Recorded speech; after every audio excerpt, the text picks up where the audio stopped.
মাকে এইভাবে ঘুরে ওষুধ খাওয়াচ্ছিলাম। তারপরে খুব জোরে আওয়াজ হয়েছে, মাকে ধরে ঘরে নিয়ে গেছি, একটার মধ্যেই নিয়ে গেছি, তারপরে আবার আওয়াজ হয়েছে। তারপরে আমি দেখতে পাই মাকে, ক্যান্সার পেশেন্ট, মাকে নিয়ে করছি। তারপরে আবার ঘুরে বাবাকে এসে দেখছি, তারপরে আমাদের হকারদের দুজনের লেগে গেছে পুরো একদম। যাদের লেগেছে কি আপনাদের এখানে কাজ করতে? হ্যাঁ হ্যাঁ, মাল ফাল দিত বই খাতে।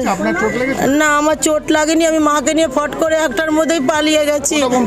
হ্যাঁ, 3টে হয়েছে, একটার মধ্যেই মা ক্যান্সার পেশেন্ট ওই যে বসে আছে। 3টে। সেটা আমি বলতে পারবো না। কাউকে দেখেছেন আপনারা? না, আমি দেখিনি, আমি মাকে নিয়ে চলে গেছি। শুনেছি, এখন পুলিশ তদন্ত করছে।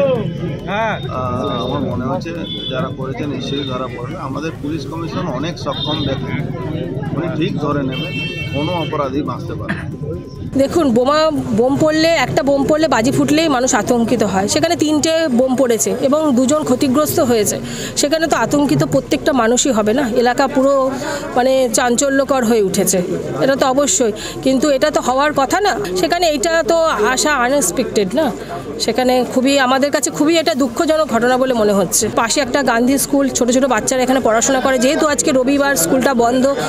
এবং দেখুন, পাশে স্কুল বলে না, এই পাড়াতে প্রচুর বাচ্চা আছে, এখানে তো সবাই এখানে যাতায়াত করে, এখানে বসে থাকে। সেখানে তো আতঙ্ক তো হবেই, আতঙ্কিত সবাই।